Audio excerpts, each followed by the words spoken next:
मेरे दोस्तों, आप सभी को नमस्कार। आज मैं ये वीडियो बना रहा हूँ। पता नहीं मैं कल आपको मिलूँ या ना मिलूँ। मैं मोल ले रहा हूँ दुश्मनी देश के खिलाफ काम करने वाले लोगों से। मेरे दोस्तों, जिस तरह भारतीय सीमाओं पर खड़ा फौजी अपना सीना चौड़ा कर कर गोली खाने के लिए तैयार रहता है, आज वक्त है देश के अंदर रहने वाले हम लोगों का कि हम चौकन्ने रहें। मेरे प्यारे बच्चों, ये विदेशी कंपनियां देश के अंदर जहर घोल रही हैं, देश को ले डूबेंगी। मैं आपको बता रहा हूं कैसे। आपके माँ बाप का, आपके भाई बहन का, आपके दोस्तों का रोजगार चला जाएगा अगर हम आज जिंदा नहीं हुए, अगर हम आज अपनी भारत सरकार को अपने विचार ना बता पाए। मेरे दोस्तों, 300 साल तक ईस्ट इंडिया कंपनी ने भारत को लूटने की साजिश रची, और जो पैसा वो 300 साल में नहीं लूट के ले गए, उतना पैसा आज विदेशी कंपनियां मात्र 300 दिन में लूट के ले जाना चाहती है। मेरे दोस्तों, उदाहरण के तौर पे समझने की कोशिश करना। मेरे बच्चे, मैं आपको यह कहूं कि भाई पूरे भारत में बिजली उत्पादन करने वाली 5 कंपनियां हैं, और उस बिजली का प्रयोग करने वाले हम जैसे हर एक आदमी, कोई एक सिंगल आदमी ऐसा नहीं है जो बिजली का प्रयोग नहीं करता, किसी ना किसी रूप में यूज करता है। मेरे प्यारे बच्चों, 5 भारतीय कंपनियां बिजली बना रही हैं। एक विदेशी कंपनी आई और उसने क्या किया, मान लीजिए 1 यूनिट बिजली पैदा करने में 3 रुपए का खर्चा होता है, और हर भारतीय कंपनी को बिजली पैदा करने में 3 रुपए का खर्चा होता है हमारे घर तक पहुंचाने में। एक विदेशी कंपनी आई और उस विदेशी कंपनी ने क्या कहा कि भैया मैं पूरे भारत में फ्री में बिजली दूंगा। अब लोगों ने क्या किया, फ्री के चक्कर में वो बिजली धीरे धीरे धीरे धीरे सब लोगों ने लेनी शुरू कर दी। मेरे प्यारे बच्चों, फिर क्या हुआ कि जो 5 भारतीय कंपनियां थी उनका प्रॉफिट तो था ही नहीं, क्योंकि वो तो बिल्कुल ही सेवा भाव से काम कर रही थी, या बिल्कुल नेक टू नेक फाइट चल रही थी। धीरे धीरे धीरे धीरे मेरे दोस्तों, वो कंपनियां बंद होती चली गई, और एक वक्त ऐसा आएगा जब पूरे भारत में बिजली केवल और केवल एक ही कंपनी से आ रही होगी, विदेशी कंपनी से। और उस दिन वो अपनी उंगली मोड़ेंगे, और मेरे प्यारे बच्चों, जो 1 यूनिट है उसकी कीमत 3 रुपए नहीं, सीधा 300 रुपए ले जाएंगे। आपकी औकात ही नहीं है कि आप उसके अगले आने वाले 10 साल तक आप उस इंफ्रास्ट्रक्चर को दोबारा तैयार करें। मेरे प्यारे बच्चों, यही काम गूगल प्ले स्टोर कर रहा है। मेरे दोस्त, आपको जो भी सर्विस मिल रही है ऑनलाइन, उन सारी सर्विसेज पे गूगल प्ले स्टोर ने लगभग 30% चार्ज लगा दिया है। उदाहरण के तौर पे समझाऊं तो मेरे दोस्तों, एक टीचर जो किसी ऑनलाइन प्लेटफॉर्म को बनाता है और उस ऑनलाइन प्लेटफॉर्म के थ्रू अपने बच्चों तक एजुकेशन प्रोवाइड कराता है, उसको कितना खर्चा लगता है, ऐप बनाना कितना बड़ा स्ट्रगल है, उसके बाद उसको अपना पूरा स्टाफ बैठाना पड़ता है, कंटेंट तैयार करना पड़ता है, फिर सारी जाके व्यवस्थाएं तैयार होती हैं, और फिर मेरे प्यारे बच्चों, वो अपने बच्चों तक, भारत के ही बच्चों तक एजुकेशन दे पाता है। मान लीजिए वो एजुकेशन देने में उसको 100 रुपए बच्चों से उसने लिए। मेरे दोस्तों, आज के समय में भारत में कोई भी ऐसा व्यापार नहीं है जहां 2, 3, 4, 5% से ऊपर का मार्जिन हो। आप जानते हैं उस 100 रुपए पर भारत सरकार 18% तो सीधा सीधा जीएसटी ले लेती है, जो कि वाजिब है, क्योंकि भारत में ही वो जीएसटी का पैसा लग रहा होता है, और बहुत सारी बुनियादी सुविधाएं हैं जो देश के लोगों को मिल रही हैं। मेरे प्यारे दोस्तों, जीएसटी फिर भी वाजिब है, हम इसका सम्मान करते हैं, और हम टाइमली जीएसटी पे करते हैं, हर एक संस्थान। मेरे दोस्तों, अगर 18% से 19% जीएसटी कर दी जाए तो मेरे बच्चों, आप जानते हो कितना बड़ा आंदोलन हो जाएगा। अगर भारतीय रेल की टिकट, यात्री टिकट, जो मुझे नहीं लगता पिछले 15-20 साल से यात्री किराया बढ़ाया गया हो, अगर वो 1 रुपया किराया बढ़ जाए तो आंदोलन हो जाते हैं। मेरे प्यारे बच्चों, सोचो, सीधा सीधा एक कंपनी आए और वो ये कहे कि रेलवे की टिकट जो अभी 5 रुपए की थी वो सीधा 5,000 की होगी, क्या होगा?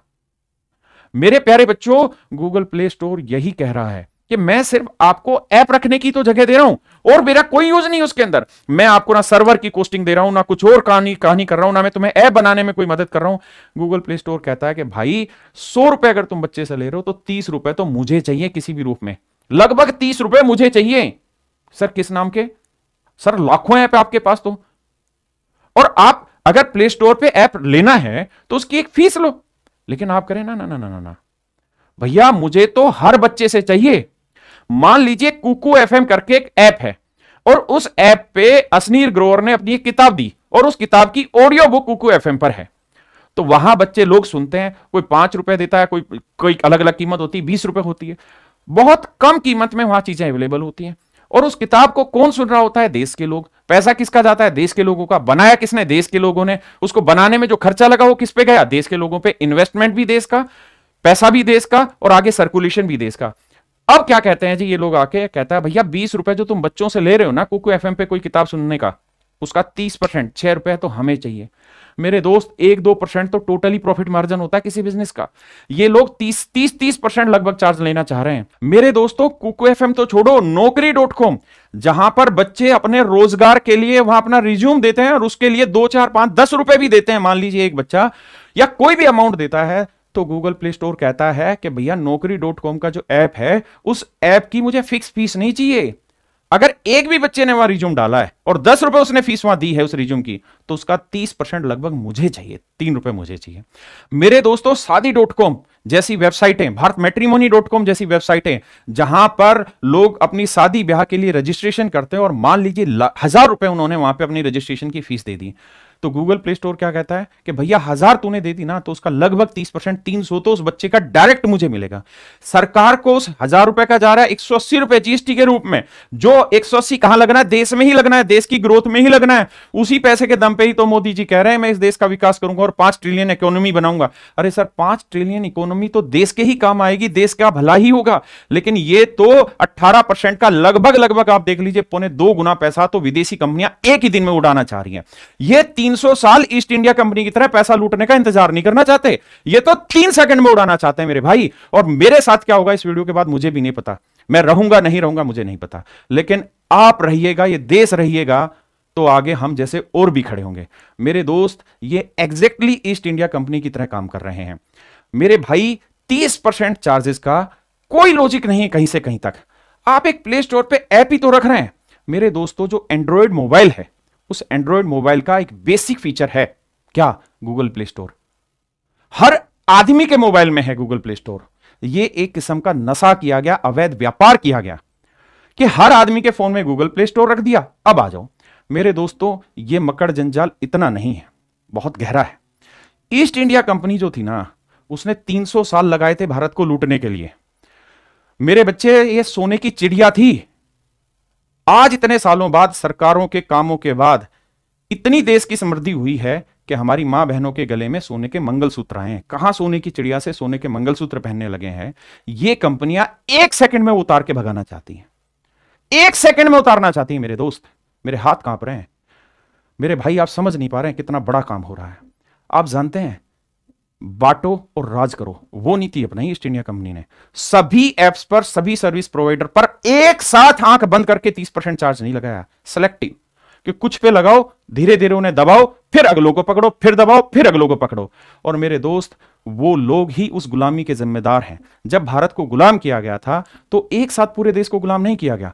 गांवों को गुलाम करने में बहुत साल लगे। सबसे पहले तो बड़े बड़े राजा गुलाम किए, फिर शहरों को गुलाम किया, लेकिन गांव के लोगों को सबसे आखिर में गुलाम किया गया। लेकिन गुलाम सब हुए मेरे दोस्तों। इसी तरीके से बहुत सारे लोग हैं जो गुलाम होंगे। इस डिजिटल इंडिया को गुलाम करना चाहती विदेशी कंपनियां। मेरे भाई, आज बहुत सारे लोग इसके खिलाफ आवाज नहीं उठाएंगे। उसका कारण यह है कि उनको लगता है अभी हम पर तो आंच आई ही नहीं है, हम क्यों उठाएं। मेरे दोस्त, इंतजार मत करिए, आप सब पर आंच आनी है, आप सब पर आंच आनी है। मेरे दोस्तों, एक उदाहरण के रूप में समझना, पूरे भारत में 20 करोड़ बच्चे हैं जो पढ़ाई कर रहे हैं। मेरे प्यारे बच्चों, उन 20 करोड़ को पढ़ाने के लिए करोड़ों टीचर्स हैं जो रोजगार ले रहे हैं और उन बच्चों को पढ़ा रहे हैं। करोड़ों ऐसे सिस्टम है जिसके थ्रू उन तक रोजगार जा रहा है। मेरे प्यारे बच्चों, मैं उदाहरण के रूप में आपको समझाता हूं। मान लीजिए पूरे भारत में 20 करोड़ बच्चे तैयारी कर रहे हैं और वो हजारों लाखों टीचरों से पढ़ रहे हैं, तो उनका जो पैसा है भारत के ही टीचरों के पास रहता है। भारत के टीचर उसी पैसे को अपने यहाँ जो काम करते हैं उनके यहाँ खर्च करते हैं और देश में इन्वेस्ट करते हैं और मोदी जी के जो समृद्ध भारत है उसको विकसित करने में योगदान देते हैं। लेकिन गूगल प्ले स्टोर क्या कहता है? कहता है कि भैया, गूगल फंडिंग कर रहा है कुछ एजुकेटेड कंपनियों को और पूरे देश में वही एजुकेटेड कंपनियां राज करेंगे। आप कहें सर ऐसा कैसे पॉसिबल है? सर पॉसिबल मैं बताता हूं। मान लीजिए पूरे देश में टॉप कुल मिला के 100 ऐसे इंस्टीट्यूशन हैं जो देश को एजुकेशन दे रहे हैं किसी भी लाइन में, और इन 100 लोगों में मात्र मेरे प्यारे बच्चों 2 या 3 लोग ऐसे हैं जिनको गूगल फंडिंग कर रहा है। एग्जाम्पल के तौर पे समझिए, तो बाकी जो 97 लोग हैं उनको गूगल फंडिंग नहीं कर रहा। अब मेरे प्यारे बच्चों, ये तो आप सब समझते हैं कि किसी भी बिजनेस का मैक्सिमम टू मैक्सिमम जो प्रॉफिट मार्जिन हो सकता है वो 2, 4, 5, 10% हो सकता है। इससे बड़ा तो मार्जिन नहीं हो सकता। अगर गूगल प्ले स्टोर ये पेनल्टी लगाता है, अगर गूगल प्ले स्टोर ये नियम लाता है कि भैया हम 30, लाता नहीं है, ला चुका है कि हम लगभग 30% आपसे चार्ज करेंगे, 26% हम आपसे चार्ज करेंगे, तो सर जिस कंपनी का, जिस इंस्टीट्यूशन का प्रॉफिट ही 2, 4, 5, 10% है, उससे 30% अगर गूगल प्ले स्टोर लेगा। और अगर वो नहीं मिलेंगे तो आपने अखबारों में पढ़ लिया कि 10 एप्स प्ले स्टोर से हटा दिए गए, तो क्या होगा, धीरे धीरे वो कंपनियां बंद होंगी। मेरे प्यारे बच्चों, 100 की आमदनी होगी, 150 का खर्चा, तो सोचिए 98 आमदनी खर्चा रुपया, कैसे गुजारा होगा। धीरे धीरे वो 97 कंपनियां बंद होती चली जाएंगी, और जो 3 कंपनियां जिनको गूगल की तरफ से फंडिंग है वो क्या करेंगी, सिर्फ वही चलेंगी। मेरे प्यारे बच्चों, इनको गली के बच्चों का ही पैसा नहीं लेना है, इनको मोहल्ले के बच्चों का पैसा नहीं लेना है, इनको गांव और कस्बों का पैसा नहीं लेना है, इनको तो शहरों का भी सिर्फ पैसा नहीं लेना, इनको तो पूरे देश का पैसा लेना है, और एकदम से लेना है।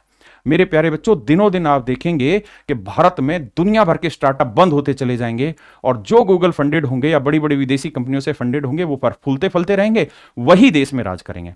मेरे बच्चों, यही मैं आपको समझाने जा रहा हूं कि ये नियम बहुत गलत है। मैं भारत सरकार से ये प्रार्थना करता हूं कि देखिए, जहां की ये कंपनियां हैं, कितने ऐसे देश हैं जिन्होंने इनको लताड़ा है कि हमारे यहां हम इस तरीके का कोई चार्ज कस्टमर से नहीं लेने देंगे। जहां के खुद हैं, यूरोपियन यूनियन ने इनको मना किया हुआ है, इनका बहिष्कार किया है कि इस तरीके का कोई भी चार्ज यहां नहीं लगेगा।